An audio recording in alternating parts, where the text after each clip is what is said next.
Welcome to Show Money, the only show exclusively dedicated to the business of mixed martial arts. I'm Paul Gift, your economist from Bloody Elbow, and we've got, once again, Jason Cruz, our lawyer from MMA Payout, and John Nash, the man who knows everyone and everything in mixed martial arts from Bloody Elbow. And we just had Benson Henderson in the main event of UFC Seoul, and he is now a soon-to-be restricted free agent. So, Jason, we're going to start off talking about what's going on with Ben Henderson.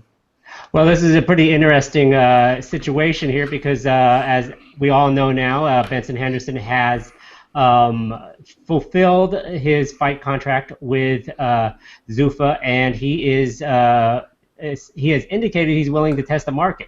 So it'll be interesting to see who and where he will end up. And so I wanted to ask you guys, we'll start with John, as far as, one, what do you think of his free agency? And two, do you think that he has any leverage?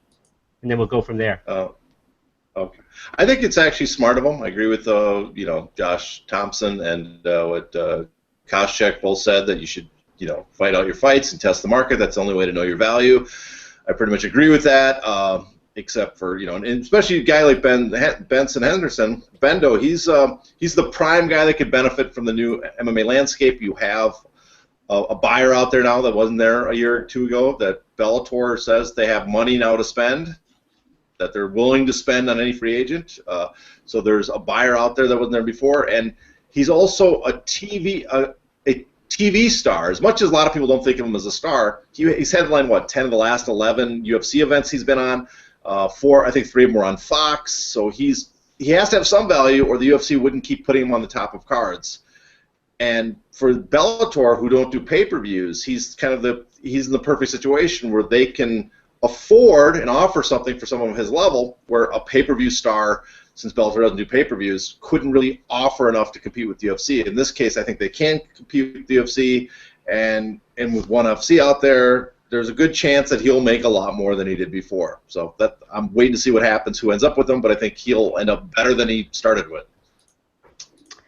Just to kind of fill everybody in, from what we have, as far as reported purses, the most Benson Henderson made when he was champion, and actually, unfortunately, the most he made was $110,000, and that was when he dropped the title to Anthony Showtime Pettis. I believe it was August of 2013. He actually started out, you recall, he was WC champion. He came over with the merger, and he started out at 17-17, worked his way up to 110, and then he was back down at 48-48 as recently as this past January, I think, with his fight with Cerrone. Nothing has come out from this past Saturday, but yes, I do think that he will be looking for something more substantial with his next fight contract. Yeah, what do you guys think? What do you guys think? It's just UFC and Bellator? And anybody else that he might try to play off of them? Well, first off, what people should know is that he has. We don't know his contract, but he could have. Some contracts have, what is it, about 90 days? Do you recall? Does that ring a bell? 90 days exclusive negotiating window with Zuffa, and then after that, standard. What's that? That seems to be the standard right now. Yeah. 90 days. They might, and I think sometimes they waive it. Like I think in certain instances they waive it, but then you've got your 1 year where the UFC can match, so you're a restricted free agent, right? But first off, Bendo, if you're watching, please use. I know that you already said you're going to do it, but definitely go and field some offers. All other fighters, please do that. Please use your free agency. Even though you're a restricted free agent and the UFC can match, please use it in some way to get leverage. All right, but so what do you guys think about, is it just UFC and Bellator? Well, I think, Rhodes said that they're interested in the Korean promotion. I don't know if they can offer, but ONE FC has definitely got to be a possibility. They got some financial backing. They got a big Asian market. They might want to be expanding into Korea. So I could see him, that seems to be a possibility. Jason, I mean, do they seem like a logical possibility or not?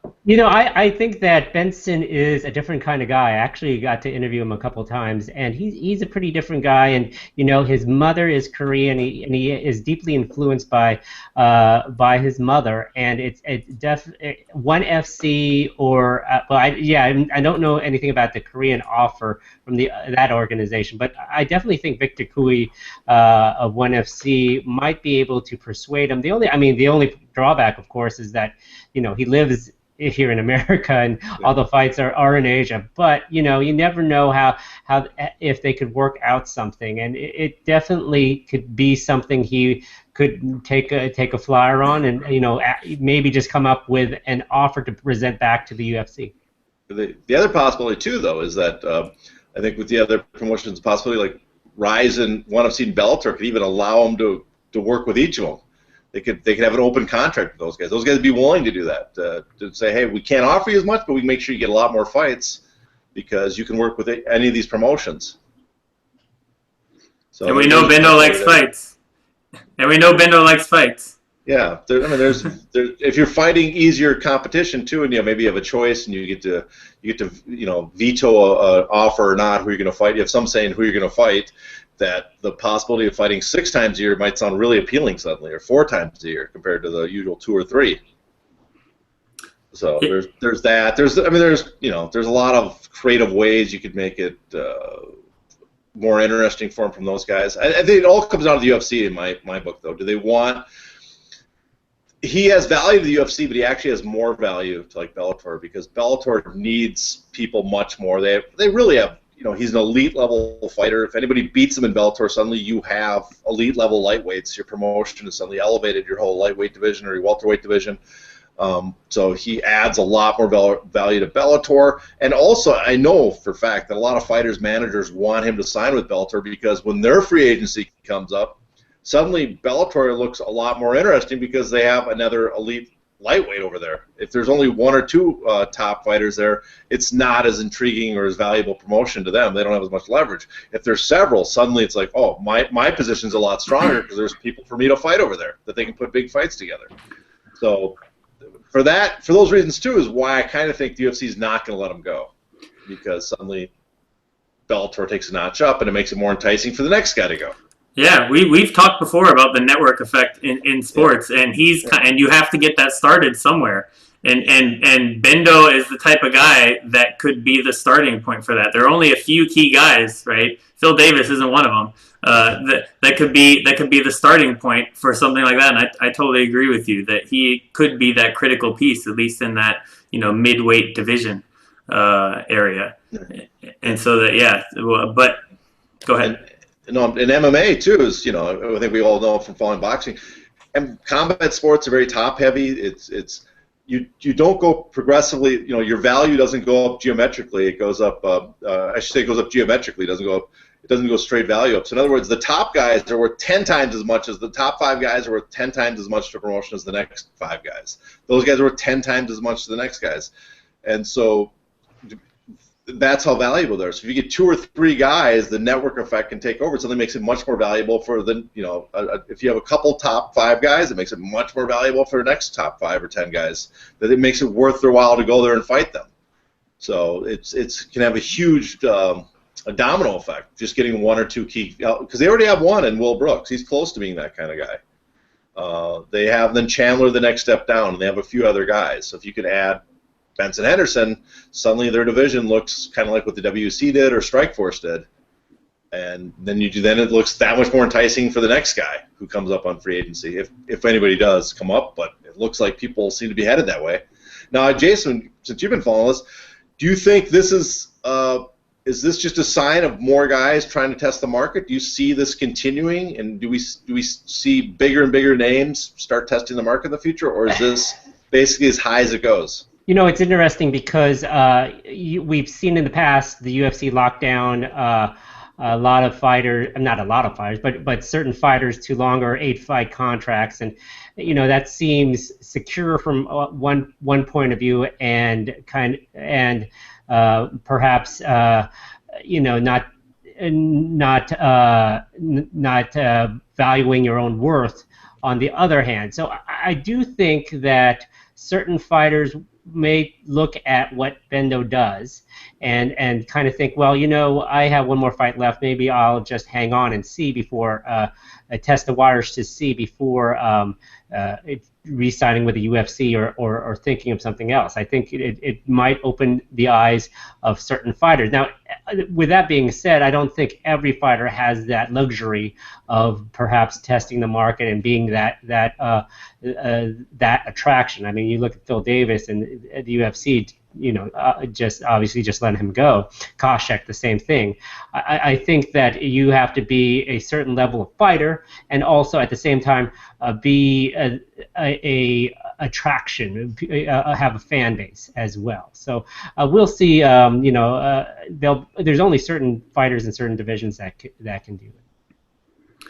Yeah, it'll be interesting to me to see. I mean, now that you can start more reasonably playing promotions off each other than you could before, kind of makes the case for having really good management that management that you can trust, management that isn't like your friend or your buddy that you went to high school with or something like that. But I'd be interested to see if we get people a lot of people overvaluing themselves. The interesting thing to me between sports is like you can be a bench warmer in the NBA or something like that, and you still have a really high value if kind of the outcome of interest there is winning, right? If we say the team's the real goal is to win, then you could be a bench warmer at pretty good high value and get paid a decent amount of money. But if you're like a bench warmer in an MMA promotion, so what would we call that? Not on the main card. Yeah. Prelim fighter, let's say. Fight pass. Yeah. And the outcome of interest is eyeballs. Like, how many eyeballs do you generate? Not that much. Even though, so I'll be interested to see. Sorry, if we get people overvaluing their eyeballness. It's strange too. If there's competition, if there's promotions competing for you, and they're trying to build up fighters, we can see what we see in boxing though too, which is guys that don't draw eyeballs, who don't have little value, but have either name value or have ranking, get paid a lot in boxing because you build your value by beating them. If all those guys in the UFC, that being a top 10 guy doesn't mean much in the UFC because there's a lot of top 10 guys, and if you don't draw eyeballs, they don't care. But if you're a Bellator and you're trying to build up more top guys in people's eyes, it's like, hey, this guy that doesn't draw eyeballs, but he's number 7 in the world, he means a lot because one of our guys might beat him, and now we have a top guy that people are aware of because he beat someone ranked. So there's guys like that could be big winners in promotions competing for them. And then there's other guys that aren't ranked and think they're that they deserve more and are going to find the hard way that, no, I'm sorry, you just have no value. Probably less than you thought you did, which will be sad. But I agree with you about the management, the good thing, because one complaint about MMA management, there's a lot of them, a lot of people wouldn't call them management, they're more brokers, that their job is just to sign you to the UFC or some other promotion, but they're not really looking to shop you around for whatever reason. They're there to help fill out the contracts, but they're not really looking to get you the most value. So that'll be interesting too. Interesting time. It gives us something to talk about. So hopefully this lasts. Hopefully more people should jump just to give us something to talk about and write about. I at least hope more people explore their options. Hopefully, guys. Hopefully we'll see in the beginning of the year where Henderson decides to go, or at least some inkling of where he wants to go, and see what the UFC does. Right. Yeah. And there'll be a few ramifications too, at least, and it also plays out a little bit on the antitrust suit. We get to see what they've been talking about, if it plays out the way they say it's been playing out, or if something different happens. If Benson gets blocked and they use the matching clause, and other guys try to jump that are valuable and they get blocked, well, then they say, well, the matching clause is doing what the plaintiffs argued it did. But if Bellator is getting fighters and people are jumping around, you might say, well, guess what? The market could have been a lot more competitive if someone else jumped in, but the barriers of entry weren't as great as they say they are. So both those will be interesting to weigh in the future. Yeah, and with that, are we? I totally agree. Are we moving on to your finances? To your finances, John? Your finances. My How are you doing?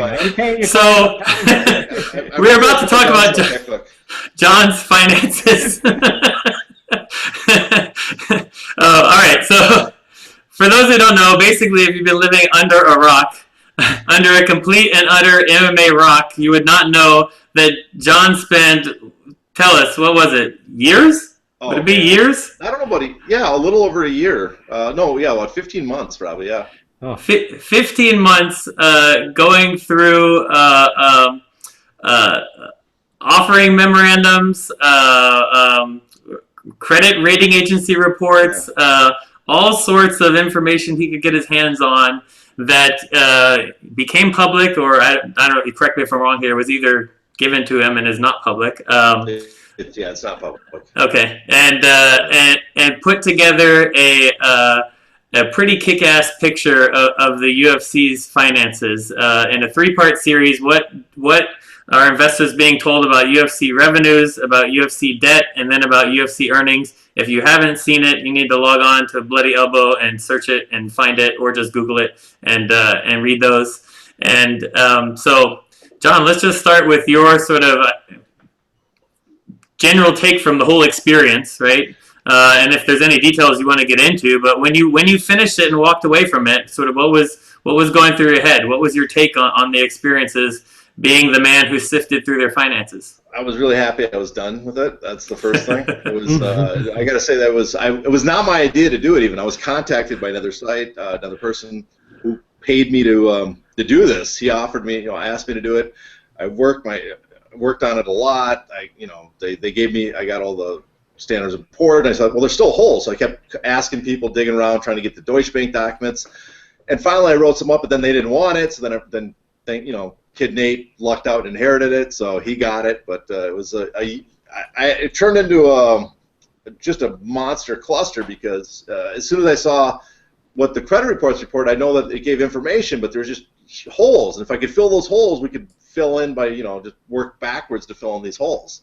So then I contacted a bunch of people that know a lot more about finance than I did. I talked to you guys. I talked to certified accountants. I talked to financial advisors, guys in the business. So hopefully we reconstructed something that's kind of close to being accurate. I think it is. I've talked to people that are in the business, people that know Zuffa, and they think it's vaguely accurate, although they think my numbers are actually low. But they think in the end result, if anything ever comes out of a lawsuit, my numbers will actually be low and these will be higher.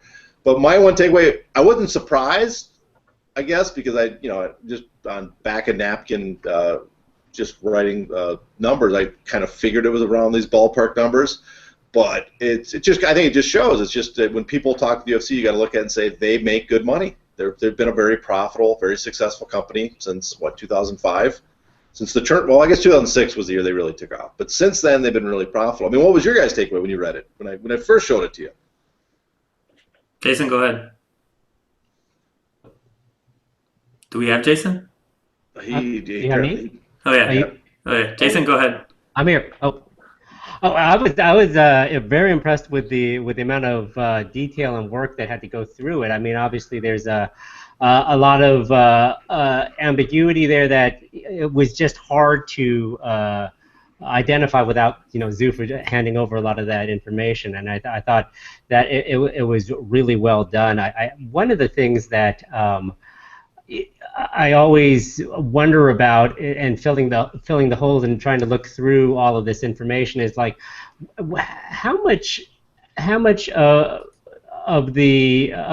Zuffa's money, or how much do they spend that's not actually out there on the books? I mean, I know. I mean, just as far as I mean, I don't know.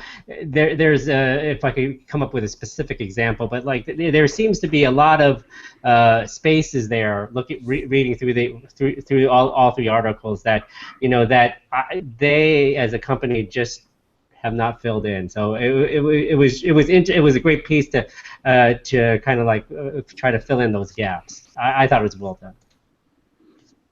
Yeah, and my take, over the months, right, we went through some of this stuff, and I'm going back to like the memories of the days we were struggling to figure out what in the world happened with the supposed 40 million of the Fertitas, right? Oh yeah. And debt early on. Yeah, and then what could possibly be claimed EBITDA or cash flow, and I was like, oh man, I'm remembering too much accounting here, but it was such a great experience to go through it. And at the end of the day, you sort of see the nice it just first off, it confirmed a lot of what we thought, the explosive growth from 2006 on, and then the dips that we would see in certain or particular years. And the really nice thing is, while there's a lot of estimates, there were certain years of those exact numbers, right, coming from the rating agencies themselves. So it's not like your numbers can in general be too low, because some of them are exact,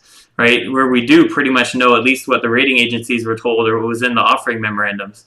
And then sort of all right, I live in a world of economics all day, and I like looking at the lighter side of things every once in a while, right? So if I'm looking at the lighter side of things, I'm looking at the retained cash throughout the years, and I'm seeing, and this is generally what distributions are coming from, I believe, is cash flows. So I'm seeing 82 million, 52 million, 61 million. Dana White is a 9.1% owner? Yeah.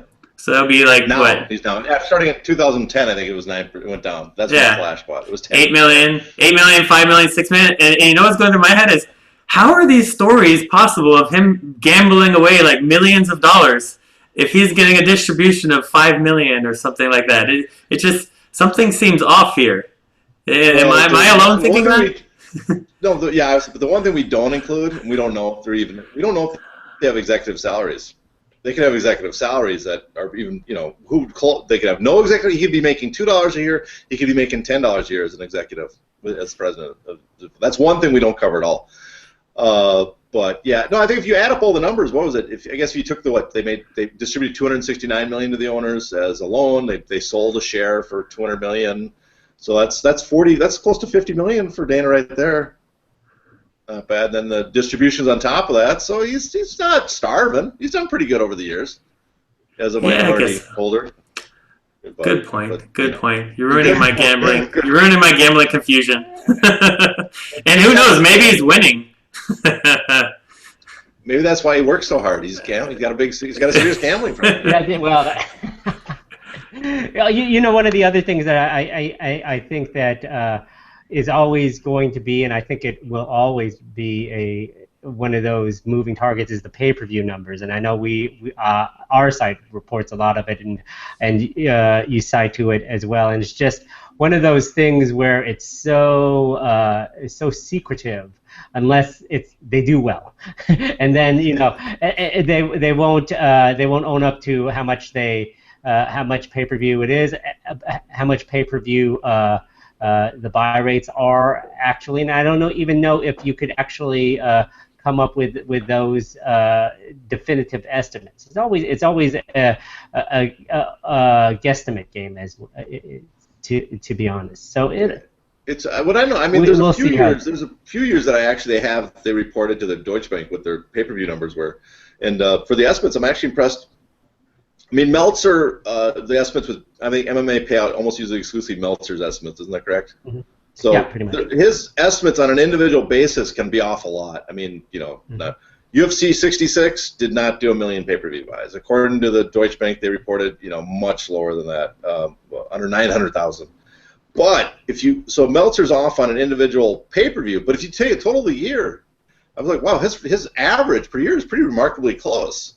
So there's probably buying trends and cancellations or whatever per an individual show that's screwing up his estimates when he calls to check with these distributors. But on a yearly basis, when you average up the year, you're like, wow, every year it seems he's pretty close within a few of what that yearly total was. I don't want to get off on a tangent here, but in the Eddie Alvarez lawsuit, this was a little known fact that I don't think was picked up because it was settled. Dave Meltzer filed a declaration on behalf of, I believe, was it Bellator or Eddie Alvarez? I think it was Bellator. Yeah. Anyway, he indicated what the pay-per-view numbers would be for certain events. If that were to come to a deposition, Meltzer would have to probably divulge how he got his sources, which would have been interesting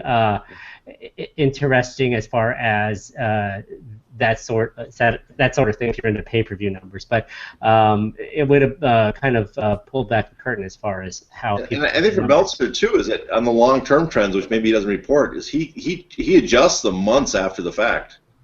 So his actual estimates that he personally keeps might be much closer to the accurate numbers than the ones that we hear in the first month or two after the event. Yep. Yeah, so real quick, I'm looking at it right now, and he filed it for Alvarez. Yeah. Okay. Yeah. Yeah.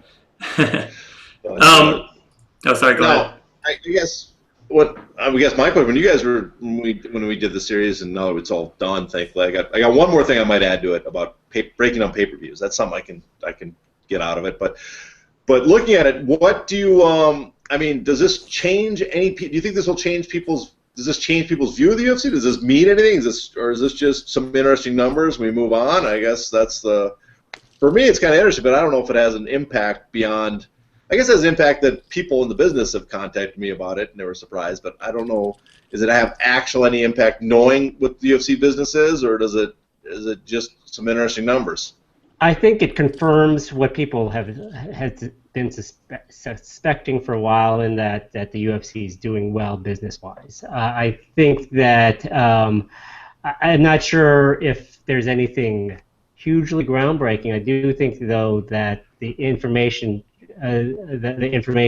produced allows people to kind of get that sense of, well, okay, here is where most of the numbers and the payouts are coming from, and here's how much they owe in debts and their loans and all of that. And I think that kind of puts it to paper as far as how the company is functioning.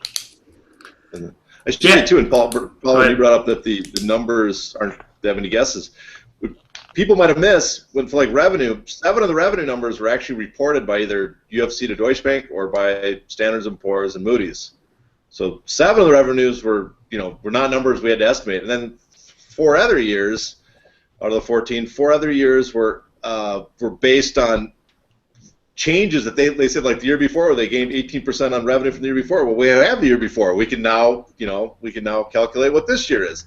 I think it was like 3 years we had to make estimates. That was the only 3. Even on those, we had like total accurate reported pay-per-view and gate numbers and stuff to go on compared to the other years.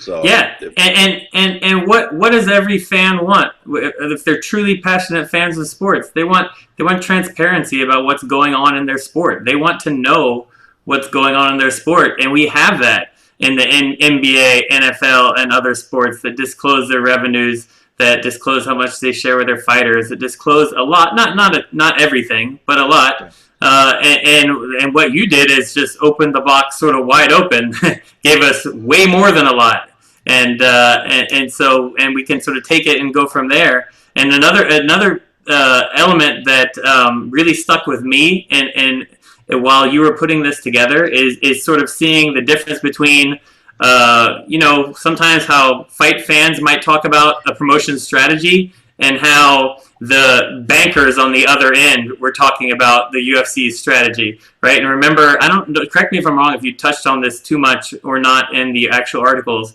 but about how the bankers were obsessed with the UFC moving away from sort of unstable revenue streams. And they were like, fixed revenue streams. Am I recalling that right? No, that's right. They bring that up a lot. And then that's actually, we can go into something different conversation based on this, but I'll start. If you look at last year, they lost 40% of their earnings because pay-per-view plummeted by half. Right. In other words, that shows you how valuable pay-per-view is. Even though they made $40 million more in 2014 than they did in 2013. Their profits plummeted 40%, their earnings, because the pay-per-view cut in half. And the pay-per-views, they sold $80 million in pay-per-view compared to the usually $160 million for that period. So they lost $80 million pay-per-view, but they actually gained about $120 million in total revenue, and yet they still lost a lot of money. That shows you how valuable pay-per-view is. But if you think about it, with losing that pay-per-view, if they didn't have the increased money from Fox, from Global, from all the other things, they actually would have lost money in 2014. If they had been on the old Spike deal, how it was a few years ago, that would have been a money-losing year. So I think that shows you how important to the bankers that they actually made a profit, and still a decent one by some standards, that year, even though they had a plummet in pay-per-view. But I think it also shows you how valuable pay-per-view still is, because this year, I think we just had another Standard & Poor's kind of came out that they're going to see probably a 20-some% increase, 25% increase in revenue this year. That means they're going to be doing well over $650 million. And that's a big thing. That goes into, I guess, something else that came out this week. And you did a little piece on it, Jason. That's the Sports Business Journal did a piece on Ronda Rousey being the face of the UFC, and also on the pay-per-view business and how important she has been to the pay-per-view business. And as the face of the UFC, I guess her losing, if you really got to be under a rock or living on Mars if you didn't hear that Ronda Rousey lost, but she lost, shocking. But with her loss, I guess, what does that mean for the UFC business, considering how important she's been this last year or two? I think that's an unknown question, but the UFC probably obviously hopes that Holly Holm can pick up the torch for her. I think it's an interesting thing. First of all, the Sports Business Journal, they conducted a poll in September of 2014 asking who, and this was an open comment. So basically, the question was who is the face of the UFC, and the responder had to just put in a name. So in September 2014, the top names were Dana White, Ronda Rousey. Dana White having the bulk of nearly a third or a quarter of the names. Ronda Rousey maybe 10%. October 2015, before the fateful night on November 14th, where she got head kicked, KO'd. October 2015, the whole thing flipped. Ronda Rousey was by far, hands down, face of the UFC. Followed, I think Dana White had 10%, and actually Conor McGregor scored on the board with about 5%. So I mean, it's interesting from the poll from the standpoint is that this wasn't a check a box type of thing, because I would suspect that other people would kind of hit with John Jones or a Chris Weidman or even an Anderson Silva, heck, even a GSP probably. People might remember that name, but this is only on memory recall, and here in a year's time, you get Ronda Rousey as the face of the UFC. Now, how does that deal with pay-per-view? It'll be interesting because is Holly Holm Ronda Rousey? No. It's going to be a whole different way of packaging Holly Holm and marketing to her. And we've all seen already. Straight from Australia, she did the whole circuit. She was at the Clippers-Warriors game, taking pictures with Floyd Mayweather. She was at the Cotto Canelo fight. She was doing interviews all over the place, and I think that's the UFC getting out in front of the story for Holly Holm and making sure that she maintains that spotlight for the UFC. So, and just before I hand it off, I think that the other interesting things with Ronda Rousey is that UFC TV, they in the article they indicate that as far as they have the demos as far as who purchases pay-per-views, and this year they noted a significant uptick of almost from 10% to 20% or something like that of women purchasing Ronda Rousey pay-per-views. So like with a non-Ronda Rousey pay-per-view, they're purchasing say 8 to 10% of those purchasing are women. And when Ronda Rousey's featured, that number jumps up almost a half to like 16 to 18%. And then the other thing is that on set-top boxes, tracked by Rentrack, that's the company that does this, the measurement. They indicated that the one pay-per-view this year that mainly people purchased, just people in general purchased this year, UFC 190 featuring Ronda Rousey, and we all know that came in around 1 million pay-per-view buys. So she does definitely have an effect on the business of the UFC. And isn't that funny? The one pay-per-view, well, maybe it doesn't include the Holly Holm one, I guess, but like of all the ones to purchase, UFC 190. I know. The one that was like set up, for her to annihilate. But anyway, I mean, there's so many ways you could expand off of that. I guess there's the if Rousey wins, does the trend continue on angle, or what about Holly Holm? But I mean, the thing about Holly Holm, let's suppose she keeps winning.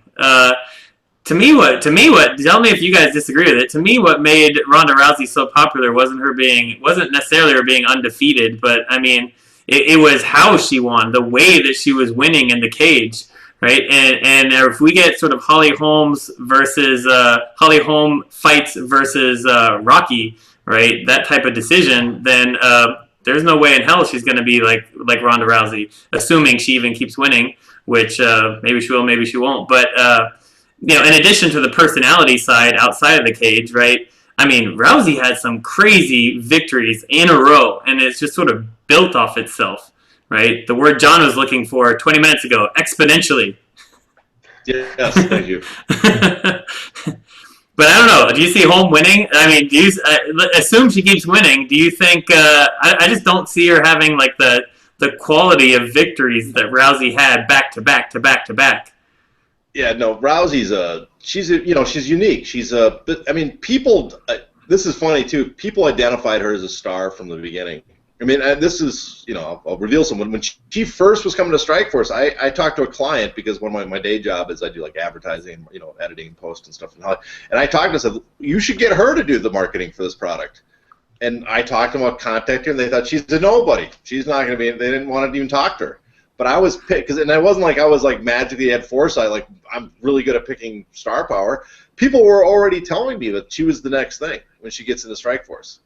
So people already spotted she had charisma. She was super talented compared to most people. And then when she started just beating up women and then getting on talk shows and saying wacky stuff about how she loves to have sex as much as possible before a fight, that's everything you need into making a star. Holm is not that person. Holly's not going to be that big. But what Holly has, I don't think, for her to be successful, she doesn't have to sell a million pay-per-views a buy. Selling 300,000 to 400,000 pay-per-views as a female champ is still a lot of money coming into the UFC. That's a success. That's probably a better error to the Ronda reign than they ever could possibly have hoped for, that someone could draw that much. And I think Holm could possibly do that. You put her in with Miesha Tate, they can get Cyborg down to 135. She can draw that much. I think people will be that interested. But no one's going to do. I mean, Connor will, but no one's really going to do what Rousey did because, again, with that sports business poll, the 4 big pay-per-views, there's like basically almost all the pay-per-view buys the last year were from the 4, I guess 5 now with the new Rousey home fight. But the big pay-per-view buys are almost all the pay-per-views, and the people that buy them, over half of them, that's the only pay-per-view they bought this year. And for Rousey, it's 2/3. When she fights, 2/3 of the people. That's the only pay-per-view they buy this year. So she's drawing in a mass audience that has a very casual interest in MMA. I don't see Holm or anybody else doing that. So, but she still can be a success. Like I said, 300,000 to 400,000 pay-per-views is a big moneymaker, just not a monstrous moneymaker. Yeah. I think in the short term, building up that rematch with Ronda Rousey will definitely help Holly Holm and her star potential. Yeah.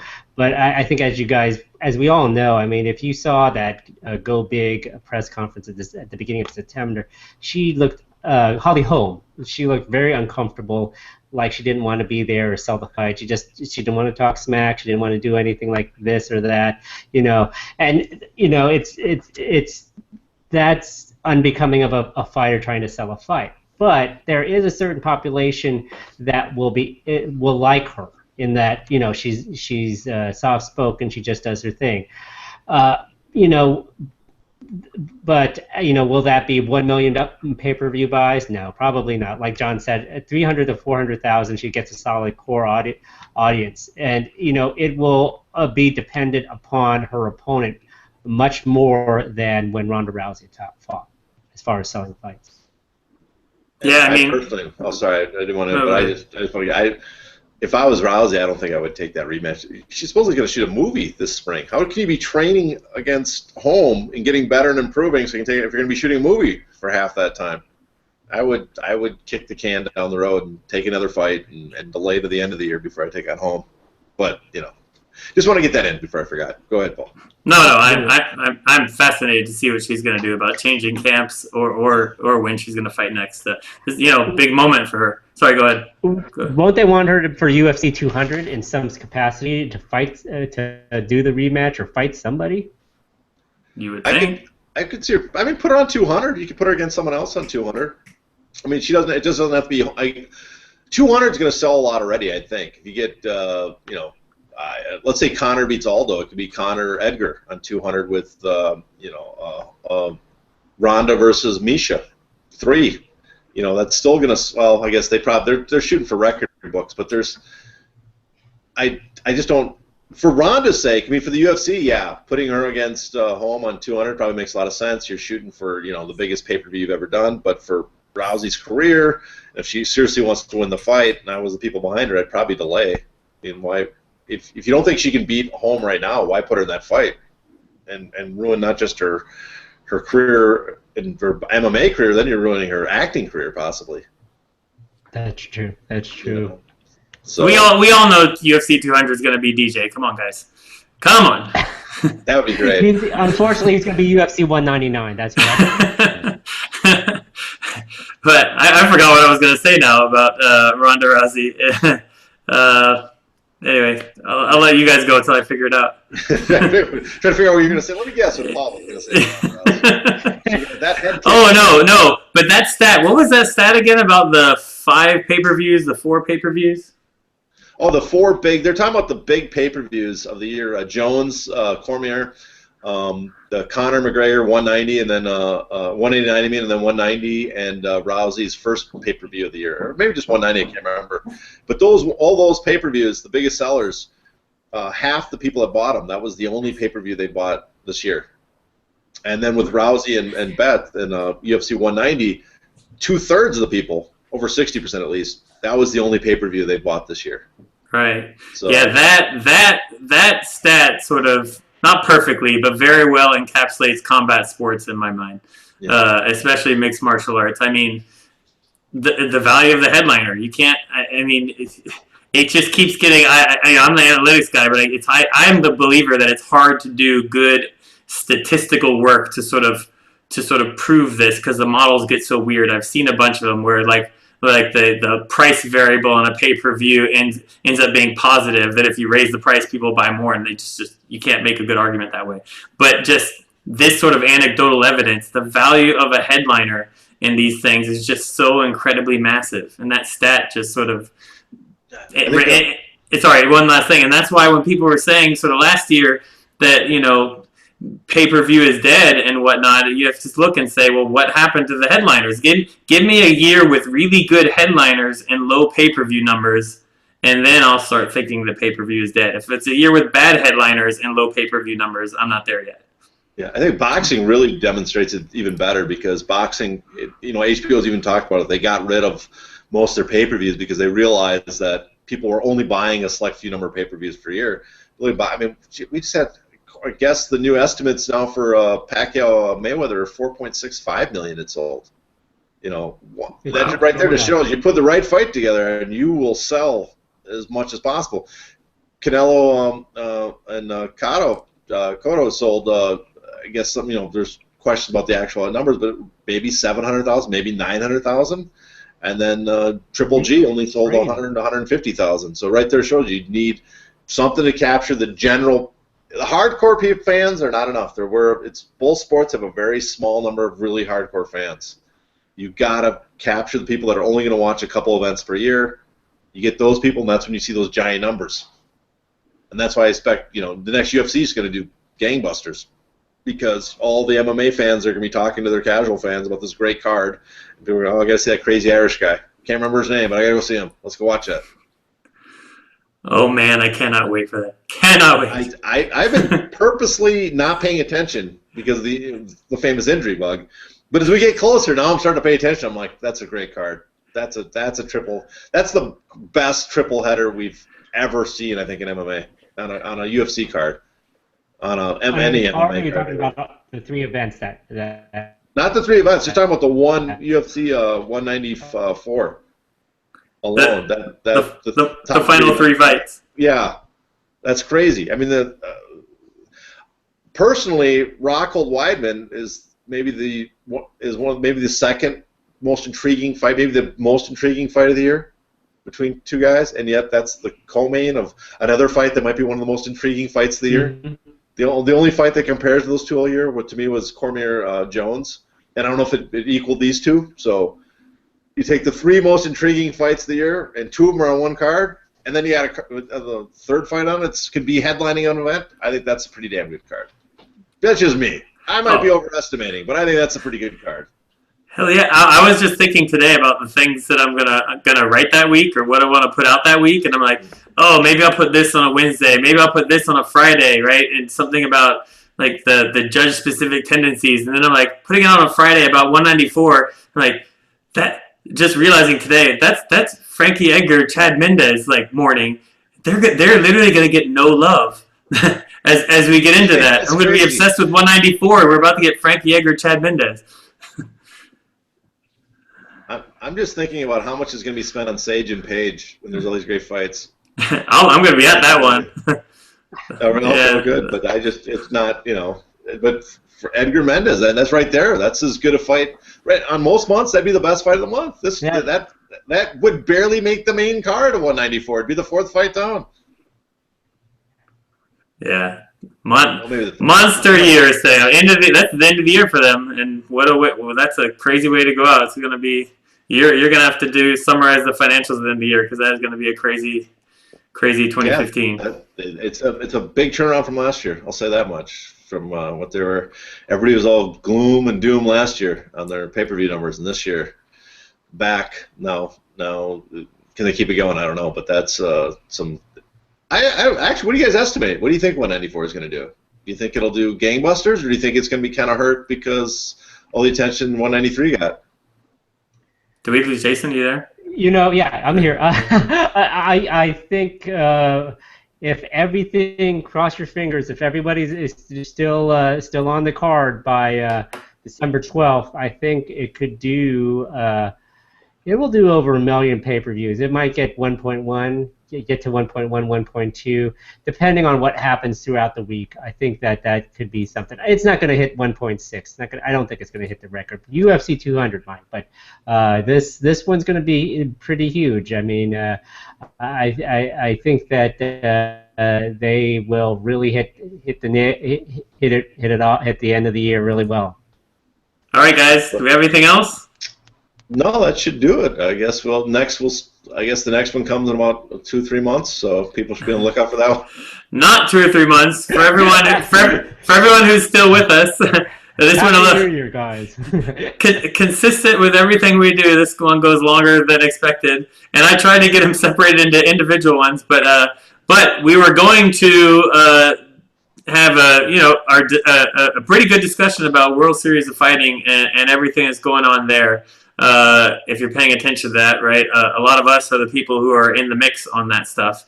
But we are concerned that things might be happening with it, and by the time this goes out, that we will be behind the curve. So we're going to hold off and wait just a little bit and see what happens, and then come back with our discussion of World Series of Fighting.